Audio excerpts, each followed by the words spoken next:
and started to speak for hours. For hours. One maimer, a second discourse. It went on. Hasidim would repeat it, would review it. And then, this was right the night before, he was asking the whole time, is it morning already? And he passed away right by the morning, the same day that he was born, 54 years later. So he writes, the Mittel Rebbe discusses it on a deeper level, what capabilities are working in the mind of the person, in addition to Chachma Bina Das, which Chachma means just like a lightning strike that comes to the mind. A person gets a certain thought. A person is working on something, for example, and a certain idea comes to them and says, oh, you know what, I have an idea. It might be a solution. But the person did not analyze it yet, did not take it apart, and therefore is not sure if this little lightning that came as a nutshell, is it something that could help him, or it doesn't really apply here? So he needs the second part is basically bina, understanding it in every direction, pros and cons, back and forth. Our sages tell us in bina there's 49 gates. Memtes ponim, 49 one way, 49 the other way. Then, when does one make a conclusion that whatever he did is right, that he really has it right, and this should inspire the emotions, is basically when the person also has das. Das is basically a very deep intuition, a sense, a feeling, an intellectual feeling, a recognition, realization, and that actually registers the thought in the person's mind. And that is when the heart can open up with emotions. So in a sense, Das is considered the key of the emotions. It opens up the 6 emotions, the key to the 6 emotions, love, fear, mercy, all the different emotions that are mentioned, the different character traits mentioned in Chassidus. So the Mittel Rebbe, when he speaks about Bina, he adds another word in Bina, which is mentioned a lot in Chassidus. It's called Tvuna. Tvuna is basically an acronym of 2 words. Ben and Bas, son and daughter. Now, how does son and daughter come into Bina, into analysis? Is basically when we say son and daughter, it means basically the emotions. The emotions that are born and are inspired by the intellect. The emotions are considered the children of the intellect. As we say also that Bina is considered the mother of the children. She's the one that gives birth to the children. Not that the emotions come directly from Bina.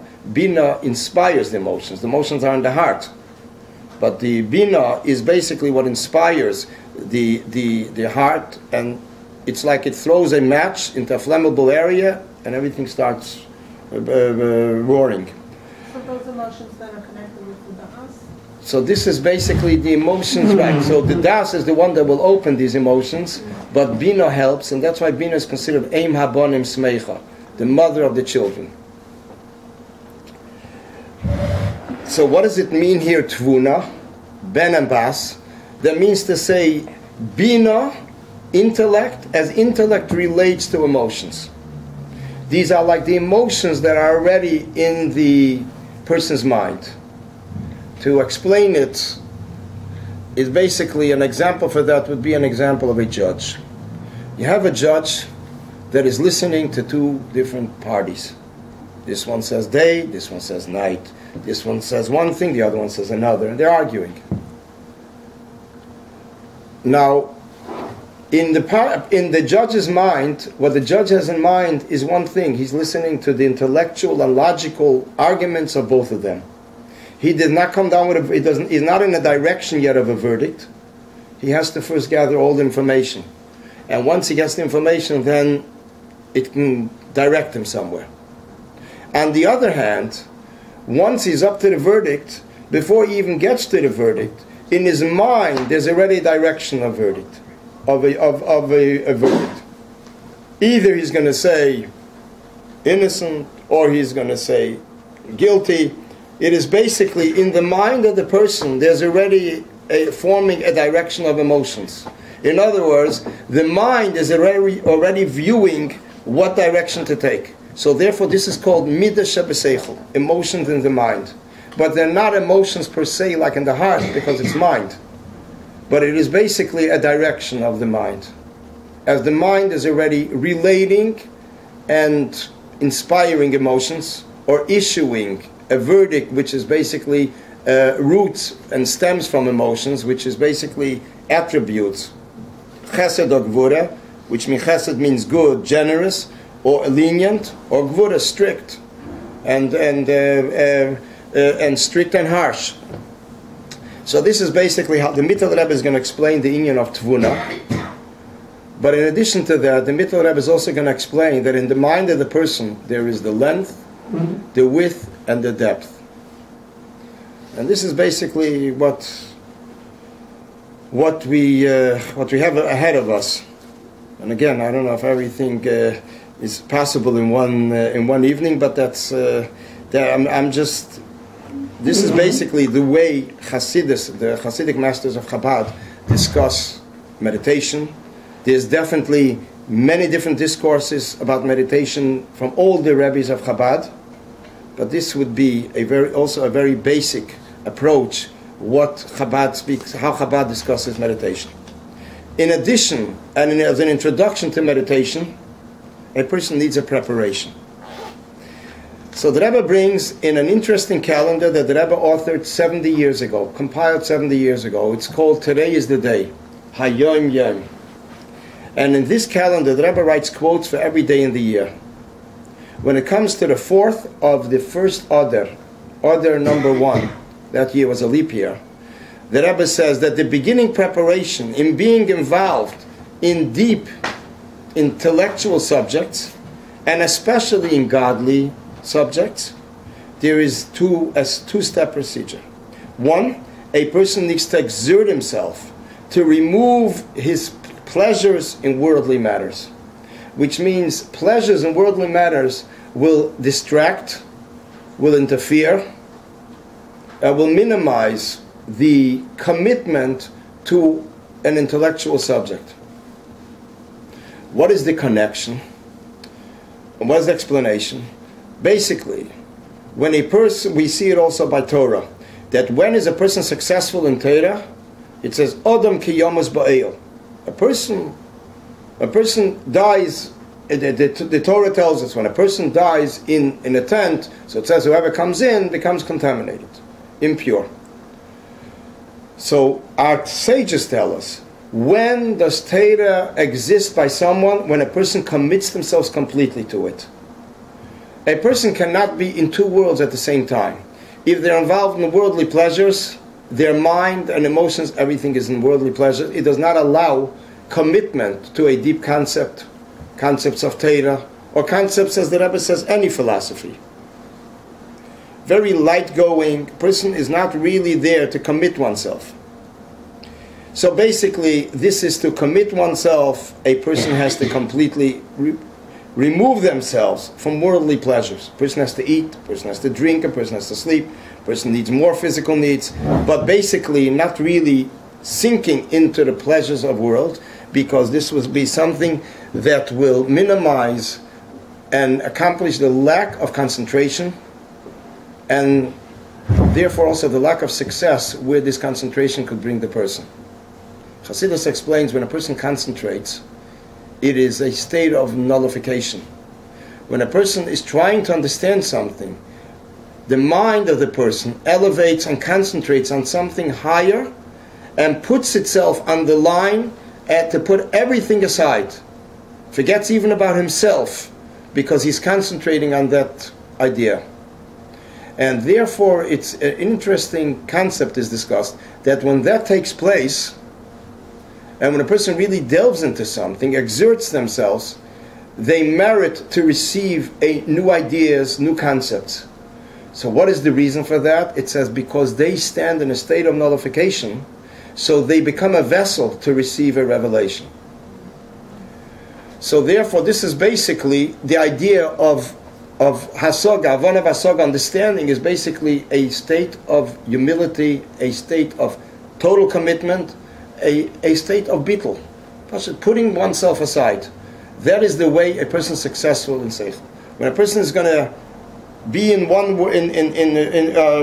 concentrating on a very deep, abstract subject, and together with that, the person will also be in pleasure. So a person cannot be in two places at the same time. Now, the second step is exerting oneself to get a good interest and a good taste in philosophical subjects in general, and in godly topics, concepts in particular. Which means basically a person trains their mind to uplift their mind and remove themselves from this physical world in the sense that they are concentrating and inspiring themselves with a special, I don't know, I'll say it anyway, a quote unquote, the appetite in intellectual subjects and especially in godly subjects, which means basically it's completely a different world.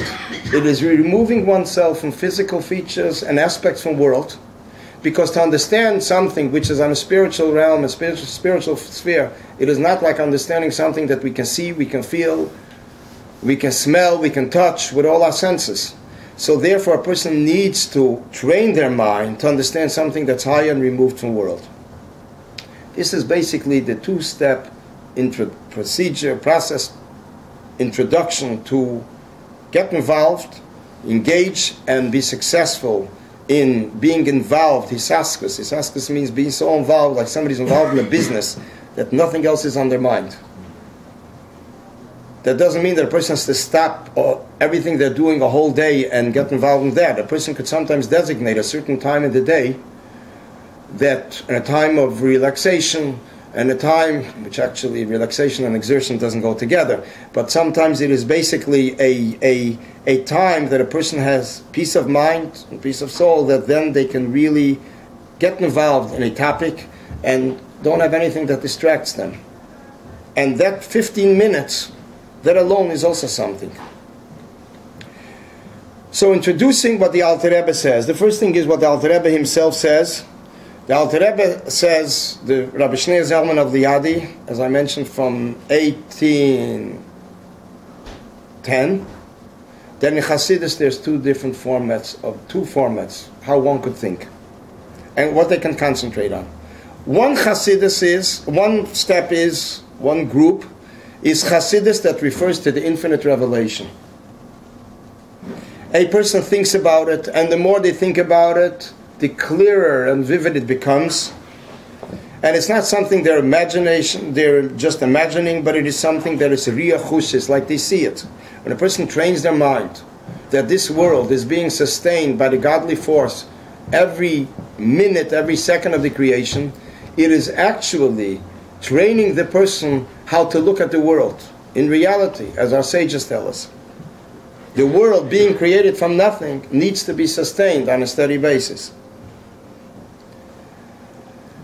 The same way that when a person throws up a ball, in order to keep it in the air, which is against the nature of a ball remaining in the air on its own, so there needs to be a force that needs to drive it.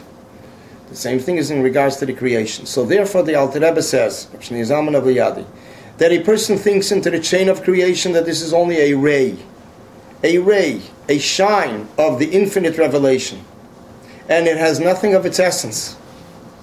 It doesn't make any change in the essence, because it's completely out of range of the essence. It is like the sun and its rays that come out of the sun. The rays that come out of the sun are just rays, but they can have no effect on the sun itself. So the same thing is also, as the Rabbi Shneur Zalman of Liadi says, as it is known to everyone, the Hasidus that is always heard, speaking about the infinite revelation, how it is revealed in world according to everyone's standards and vessels.